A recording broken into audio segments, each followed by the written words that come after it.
Hi, and welcome to High Growth with HTDC on ThinkTech Hawaii. I'm your host, Cindy Matsuki. HTDC stands for High Technology Development Corporation, and we're the state agency that supports tech, innovation, entrepreneurship, and manufacturing. So we hope to showcase all of those things on this program. First off, I'd like to make some announcements before we meet our wonderful guests. This month and next month, if you're a small business, HTDC will be hosting the UH Law School Spring 2014 Small Business Law Clinic in partnership with SBDC at the Manoa Innovation Center. This is 45 minutes of free legal advice. So get down there, make your appointments. You can make them online at htdc.org/clinic. This Saturday, March 15th, is Hawaii's very first mini maker fair at Iolani School's Sullivan Center. And the Sullivan Center is super awesome. I just went to visit it and it's amazing. So if you have a chance, go check it out. This would be a great event to go see it. And the Maker Fair is an event for the whole family. It's part science fair, part county fair, and part something totally new. It's a gathering for tech enthusiasts, crafters, tinkerers, hobbyists, engineers, artists, educators, and everyone in between. So it's great for do-it-yourselfers. And if you have anything that you do on your own that you build, check it out. And once again, I'd like to call all SBIR Phase 1 winners. HTDC offers the state matching grant fund for up to 50% of your Phase 1 award. So if that's you, if you've won a Phase 1, please contact us at sbir@htdc.org. More? So our first guest today recently just won a Phase 1 SBIR from the U.S. Department of Ag. My first guest is Robert Olivier, founder of Compost Mania and Prota-Culture. Thank you for being on the show. Well, it's my pleasure, and it was an honor to get to Phase 1, so that was Great. a lot of fun, and hopefully we can change ag in Hawaii. Was that your first? That was the first Phase 1 I even applied for, SBIR. That is amazing. That is a very rare accomplishment, so congratulations. Well, thank you. That's really good. So tell us, what is Compost Mania? Compost Mania is actually an online store for basically selling anything to do with your home garden ecosystem. Our goal was to change the world one garden at a time.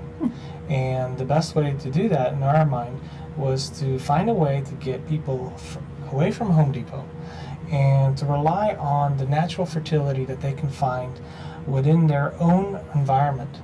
And so if you can really restore fertility and nutrient balance at home, then you're changing the world.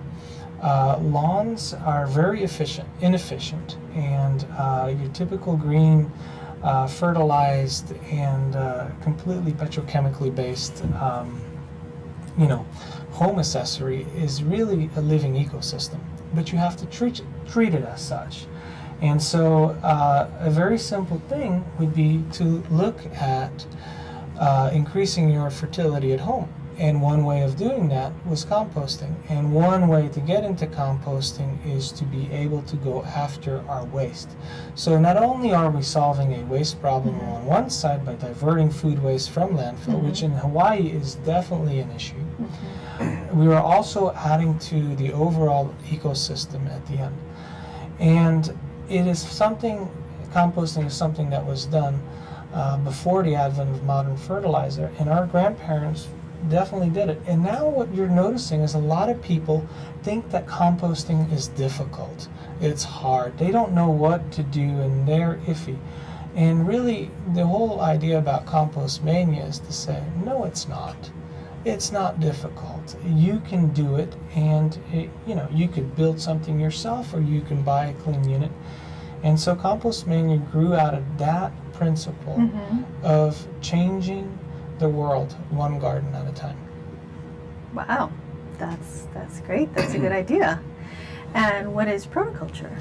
Well, Prota-Culture is very much related to Compost Mania, but looking into a novel technique on where we can cultivate not just soil, but actually proteins. That's why Prota-Culture, there's the Greek root of prota for protein, and culture is a way of life, and it's also a way of cultivation. So we chose the name to bring the proteins together with what we are creating or crafting. And within the Prota-Culture, we developed what's called a grub compost bin. But now people are really starting to see it as an insect farm. And what we're really doing is not just making soil, we're really making proteins. And if anyone's had chickens, it takes no time for chickens to deplete the entire insect population in your backyard. And if you feed chickens just regular table scraps, it's not really the nutrient profile that a chicken is used to. Actually, if you buy soy and cornmeal, it's really not what a chicken is eating either. Chickens in nature, they don't find bags of soy. They don't find big deposits of grain. What was it that chickens normally eat? They eat insects, and they eat small seeds and kind of succulent small fruits. And what we're really trying to do is bring that back into your garden ecosystem. So again, as you see, Compost Mania is changing the world one garden at a time. What we're also trying to do is make a difference in the footprint of our animals. And so feed is a really important question on the home garden scale, but especially on the state level for Hawaii. And that's why I wrote an SBIR application, because Hawaii needs a feed that doesn't come through a container. You need a local feed that is cheap and sustainable, and most importantly, it's a feed that doesn't go up with the price of oil. Because every time the price of oil goes up, what has happened to our animal industry here in Hawaii, farmers go broke. And it's either the state has to subsidize feed costs, or guess what really happens is, instead of taking all these pounds of feed and importing them to feed one animal to lay a few eggs or to make some meat, what is happening is they're just importing the meat and the eggs, and agriculture gets decimated in the state of Hawaii. And so it's very important that we find a way to create a cheap, nutritious feed, and that's why Prota-Culture is significant in that regard. So right now, Prota-Culture with the SBIR, what we're really doing is we are making animal feed by growing insects. So we're growing insects pretty much at still a small scale, but with the ultimate goal of feeding chickens, and then seeing how many eggs do these chickens actually lay. So that is the main idea about this SBIR, is to show the USDA that insects can be used as feed, and when they do, chickens lay eggs, and they lay lots of eggs. So it's a very, very simple SBIR, but no one is doing it. And so I think that my approach kind of stood out. And then what you guys have done at HTDC has been phenomenal, because you've enveloped me in an entrepreneurial culture to take it to the next level. And so I really, not only the matching support, but also the contacts to do this in Hawaii. It's a great little challenge. That's great. How does, what was I going to say? I lost my train of thought. How did you get to Hawaii? Where you originally Actually, I came through a invite by Mindy from Waikiki Worm Company to do a workshop on black soldier fly, which is a non-pest form of insect. And I can do workshops for 3 to 5 hours where I teach people exactly how to set it all up. And for your homes. For the home or for a small farm. That's right. But what happened is one of the last workshops that I did was in Hilo. And what was really unique about this workshop is, this is Hilo, and there was 300 people that showed up for a room of about 200. That's awesome. So there was a standing room workshop going on the Big Island, which is quite odd. And what really amazed me was the diversity of the audience. At one point, we had the lieutenants of the USDA all sitting there trying to figure out, what is this all about? And right behind them, you see a big, over 6 foot, Filipino illegal cockfighter with handlebar mustaches. And then you realize that in this room is one is being prosecuted by the other. And I got inside, I said, are these people all wanting to become insect farmers? And then it kind of dawned on me, I said, probably not. They're not going to be insect farmers. Maybe out of those 300 people, if 5 of them still were farming insects a year later, that'd be a good turnover. But if I had a bag of feed to sell, half of that room would have bought it. And then I realized that just teaching people how to farm insects is not the same as actually creating an insect-based animal feed. There's lots of challenges to that. You need FDA approval, you need to show all kinds of aspects. And so when the USDA sponsored my research, I really set it up so that we can do the right science to then go for FDA approval. Because if the science is done right, then, so that's why we need to have, a chicken, we need over 120 chickens because we need a population that's great enough. And therefore we needed to find lots of food waste. So that then brought us to Pearl City High School, because they have a cafeteria that produces anywhere from 200 to 500 pounds of food waste a day. And so we decided together with Mindy at Waikiki Worm to make it into a zero waste campus. Wow. And so by looking and cultivating insects, which could be worms or black soldier fly in our case, we're able to, when the dump trucks come to pick it up, they just picking up empty dumpsters now, because we got the food waste out, means we can get the cardboard recycled, means that we can also go after all the High Five initiative cans and bottles and everything. So ultimately, if you solve a food waste problem, you are actually going after one of the most difficult aspects of food waste. Because there's no energy in food waste, it's mostly water. It will stink, it will mess up. And so that's why we are big fans of insect farming. And I have a video that I can show how efficient these insects actually are in the process of devouring our food waste. Yum. Okay, control. Let's see the video. Basically already you're noticing is that nothing is identifiable anymore. You're basically looking now at the bone and the skin. And within almost 24 hours, your food waste will be upcycled. So proteins in, proteins out, fats in, fats out, carbohydrates in, actually also fats out. So what is happening is by farming these insects, we're not just trying to make soil, we're really trying to make 2 things, proteins and fats. They're insect proteins and fats. And because of the fact that this organism, when it's done eating, wants to get out of the bins automatically. The moment they get out of the bin, they are able to, we are able to harvest them in little buckets. So eventually, all we have to do is simply process them. They're already in pellet form because they're just a grub. Wow. And they have a nice chitin scale. So in a way, they're nature's power bar. They're full of protein and energy. So they harvest themselves. They harvest themselves, unlike worms. So that means that you don't have to go dig into your compost piles. You don't have to go do it. And so basically we developed a small thing called a biopod, which is a very, very, very easy way to, put in your food waste and the grubs come out. And so a very good demonstration of this is done right here. And this is one of our clients in Hawaii, where he has his biopod in his chicken coop. And as the the grubs come out of the ramp on the side, the chickens can peck the live feed that comes out. And as part of the chicken coop, what also comes out is eggs. So what you're doing is food waste in, eggs out.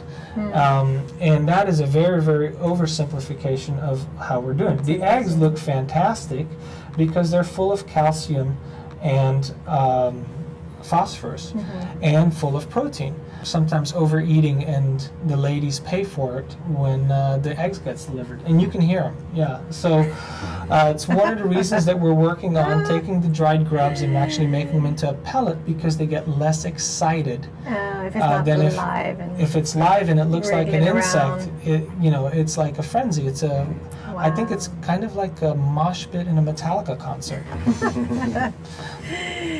Wow. And do you also get compost too? You do, but very little. It's mostly because the feed. most of the nutrients are gone within the first 24 hours. That the compost is actually just kind of your fibers or your bone, and then it itself will compost into units. So yeah, you get very little compost at the end of the day. Okay. Ooh, interesting. And so do the Pearl City students also have chickens? No, they do not. Okay, so then you're just getting the food waste from We're getting the food waste because we're freezing everything for our feed trial with the USDA. Okay. Oh, okay. So you're not processing on site. You're removing and then you're bringing somewhere Well, else. but the students are freezing, they're drying, they're doing all the steps possible. They will be pressing and they will be harvesting the fats so that we have a fraction that is just a protein cake, and then the fats go out. And one of the things that they're making with the fats is biodiesel. Wow. Because just like any other fat, you can make biodiesel out of it. So we're actually making an insect-based biodiesel. Oh, wow. And this is done by AP Bio and Chem students at Pearl City High. That's cool. And so the pellets would just be the protein part. The pellets would be the protein part. So I've got some dried grubs with me. I don't know if the camera can show them that well, Okay. but they still have the fat in there, and so when you smell them, they still smell like kind of dog liver treats because of the high fat content. And once we press them out, they also become, the meal becomes whiter and more like protein powder. But this is definitely nature's power bar. They're about 35% protein, up to 45% fat. You could press the fat out, make biodiesel, and feed. So, Okay. it's a very simple process. Okay. Yeah. Great. So How I got quickly it. do those things propagate? They naturally propagate. The thing is that you can get them to come. Now, we've had challenges with that. Hang on, I'm going to take a quick break. Yeah, We need absolutely. to take a station break. So, And I got to this clean is- these. I got to- Yeah. This is High Growth with HTDC on ThinkTech Hawaii. I'm your host, Cindy Matsuki, and my guests today are my guest today is Robert Olivier, and we'll be back with a new guest after the break. Thank you. Castle and Cook Hawaii, investing in Hawaii, creating communities, and providing for the needs of our state. Collateral Analytics, empowering the real estate industry to make better informed property investment decisions. The Foreign Trade Zone, bringing the benefits of the Foreign Trade Zone programs to Hawaii businesses and entrepreneurs. Galen Ho, a senior executive of BAE Systems, a global defense, security, and aerospace company. Hawaiian Electric Company and its affiliates Maui Electric and Hawaii Electric Light Company on Hawaii Island. The Hawaii Energy Policy Forum, incorporating diverse perspectives to design a flexible and forward-looking energy strategy. Hawaii Energy, the state's energy and efficiency program created to help Hawaii's residents and businesses adopt a clean energy lifestyle. Hawaii Gas, helping Hawaii achieve its transition to clean energy and a better energy future. Hawaii Pacific Health, bringing technology and teamwork together to transform healthcare in Hawaii. The High Tech Development Corporation, attached to DBED, is the state's leading technology agency. The SHIDLER Family Foundation, supporting educational, cultural, and charitable organizations, including ThinkTech. My first guest was Robert Olivier. Thank you so much. And I wanted to introduce our second guest, Jim DeCarlo, who's been sitting so patiently with us. And he's the founder of Each One Teach One Farms and also the Bokashi Bucket. Thank you for being on the show. Thank you for having me, Cindy. Very excited to be here with you and another great guest. We're both here solving the same problem, which is pretty huge. Food waste is really, I always tell people it's one of the biggest environmental problems that most people have never heard of. And so seeing the awesome work that these folks are doing with taking that and turning it into a protein for feed is just so inspiring. And I think that there's, for me, I created a project a few years ago called Throw to Grow. And with what's happened with me in the past few years, I've noticed that I don't even look at it as a waste anymore. like it's a resource. You know, you come to my house, you know, we're saving every single little scrap. That's awesome. And that's what I teach other people how to do as well. So I think it's just about changing your values, changing the mindset. Whether you're using it to, you know, power up your own chicken to grow your eggs, which you're going to eat. That's a great self-contained permaculture style system, or you're using something like the Bokashi bucket to turn it into compost to grow some other types of food. I think it's all good. I know, and I love that there's options focused to it. Sorry. So what we're watching here, the Bokashi bucket is it's a kitchen composting system that allows people to recycle 100% of their food waste right inside their kitchen. That's great. And some of the main benefits are that it's no foul smell. It doesn't attract bugs, and it's relatively fast. So we're looking at about a 6-week turnover from actual food scraps to ready-to-use compost, and the thing is, it's just really easy to use. It's like you said, there's always excuses for composting. You know, there's definitely a yuck factor that's there, and so finding ways to make composting easy, I think, is where we're at right now. It's something that's really important. And right now, what you guys just saw, there's some stats on the screen. In the United States, is based on a 2009 EPA study. We generate about 34 million tons of food waste a year. Wow. Less than 3% of that is recycled. And let's just food waste is the second largest category of waste in our waste stream, but it's the least recycled waste. So paper is right above that, but paper in comparison, we recycle like 60% of it. So you got 60% versus 3%. So there's really, what I see, there's a huge opportunity to reduce our landfill size by diverting food waste out of the landfill and turning it into something usable. And the Bokashi bucket is just another component in what I see as a portfolio of options for individuals to take their food waste and turn it into something usable, and doing it right at home. And you know, that's also something that I think is important. Like each one teach one farms. You know, the whole object when I started this thing years ago was to make sustainability easy and accessible to lots of people.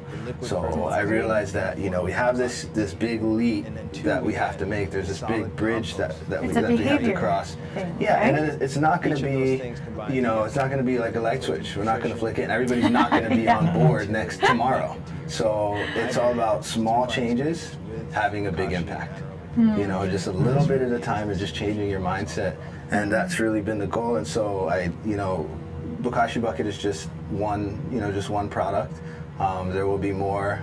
We also have some media initiatives that we're doing. We recently did a collaboration short film with Bokashi. That was awesome. Yeah, thank you. saw that. Bokashi brought on Each One Teach One Farms to recycle all the food waste from the surf contest. Yeah, it was a Pipeline Pro, right? It was a Pipeline Bokashi Pipe Pro, and we did that last year, and we did it this year. And then they also tapped us to create a short documentary film. It was called Sustainable by Design, and it documents the story of making the Bokashi Pipe Pro the greenest surf contest in the world. That's awesome. Beyond the food waste recycling, they're also doing things like, you know, they're sourcing from local farms. The place where we were recycling the food waste from the contest was literally across the street at HAWAIIAN farm. Wow. So you want to talk about, you know, miles traveled for waste, literally right there. And that is then turned into fertility. So you just walk it across the street. Literally, yeah. All of the equipment being run for the webcast was run on biodiesel, which was sourced by Pacific Biodiesel. And all of the plateware, the cups, were all 100% compostable, and we also process those on the farm across the street. And so, yeah, you know, there's lots of exciting things and opportunities. Again, waste is. We've realized that this is a really big problem, and it needs to be solved. And I think with, you know, a product like the Bokashi bucket, it's like I said, it's just one tool in the toolbox for individuals to use. And that's, at the end of the day, that's what I'm all about is empowering people to just make those changes on their own, and you know, it builds confidence. You need like a little bit at a time. You need little wins, right? Yeah, you might start this, maybe then you start with one chicken, then you get 2 chickens, and before you know it, you have 12 like I did. but I mean, it's Nice. it's awesome. It's awesome. And when you start seeing happen, I mean, creation's a beautiful thing. It's the ultimate in being there and playing a hand and playing a role in nature. I mean, it's awesome. I like the fact that there are options, and then I know that I've tried the worm bin, and I think I like this one because you don't have to sort through your food. Like you can just throw everything in. I know the worms, you have to take like the meats and the starches and other things out, so I think that's very cool. And I like that people have options. Just a quick re-announcement. My guest today is Jim DeCarlo from Each One Teach One Farms and Robert Olivier of Compost Media, and we're on ThinkTech Hawaii. Were you born and raised here, Jim? No, I was actually born in Central America, in Panama. Wow. Yeah, so I immigrated to this country in, let's see, when I was about 2 years old. And yeah, I grew up on the East Coast, tri-state area, New York, New Jersey, Connecticut, and I moved to Hawaii just about 8 years ago. My background's in, my best friend was living here. I was working in New York City, went to business school, worked in advertising and marketing. Wow. Branding, and that's kind So of the a whole passion of business. mine. Yeah, and so I kind of just, I got got fed up with that way of life and wanted to, and realized that there's another alternative. You know, there's another way to live, and I wanted to take that chance and see what I found. And yeah, I came out here. And it's been incredible, the transformation of my life and being introduced to there's a whole new way of living. I think that a lot. And I just came from the North Shore, and I was having a conversation with one of the guys that works on the farm, and it's funny because he has one of the thickest Staten Island accents. I mean, and it's just weird. Like I'm seeing him on his farm, and he's coming to me with a 6 out. I'm like, well, dude, where are you from? And so he starts telling me a story and how he works as an electrician for 6 months out of the year, then comes here for 6 months. Wow. And we just started talking about how when where we're from, that there's that kind of that lifestyle's ingrained in you of getting into that rat race. You're supposed to do this, and you do this, and you do this, and that thinking outside of the box. I mean, even just peering outside is like, people are like, what are you doing? So he lives a very, very interesting life, and I think that's another thing I empower people to do is just take chances. There's always a different way. Is that something people can do when they come to the farm, or how does that work? Like, is it a teaching farm? So the farm that I work out of is called HAWAIIAN Farm, and I teach classes and workshops there, and that's where our facility is, where we make our Bokashi, part of our product, and that's what that farm, they operate a CSA, but then they also have lots of classes and workshops there that are open to the community. Help people step out. Yeah. See Exactly. what that other side is. Yeah. Wow, that is awesome. We should definitely do that. I should definitely do that.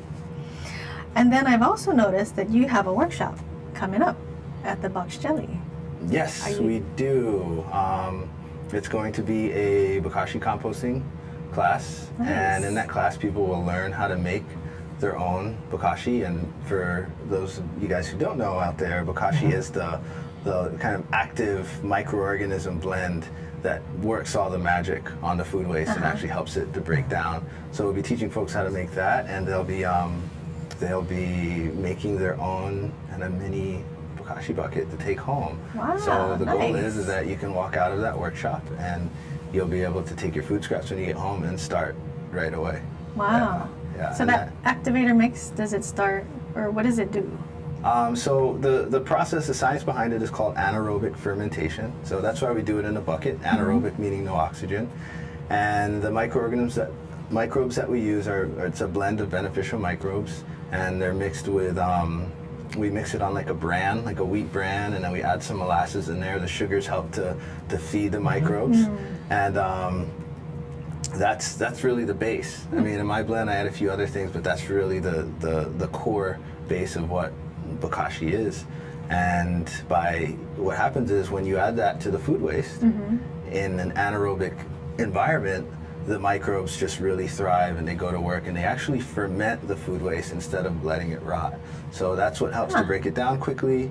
The microbes are very aggressive, so they can break down things like proteins. So you can put meat and you can put bones in there, and it also helps to take away that putrid smell, so that rotting smell that people associate with rotting food, Leaving that meat yuck in your factor. house, yeah. So that the microbes help, and it kind of gives it like a almost like a sweet and sour smell to it when it's done right. In addition to the solid compost, you also get we have a little spigot there. Do you want to show your bucket? I know you brought one. Yeah. I'll show that to you guys. Maybe we'll put it right there. Okay, yeah, there she is. And so the spigot here allows you to drain out the any runoff liquid, and then that's used as a is kind of like a liquid fertilizer. We call it compost tea. And really, what's going on here is that you are putting life back into the soil. That's what Bokashi Bucket is all about. And the microbial life is really the foundation for healthy soil, and in turn, healthy soil produces healthy plants. So our jobs are not so much really, or at least me personally, is not so much as a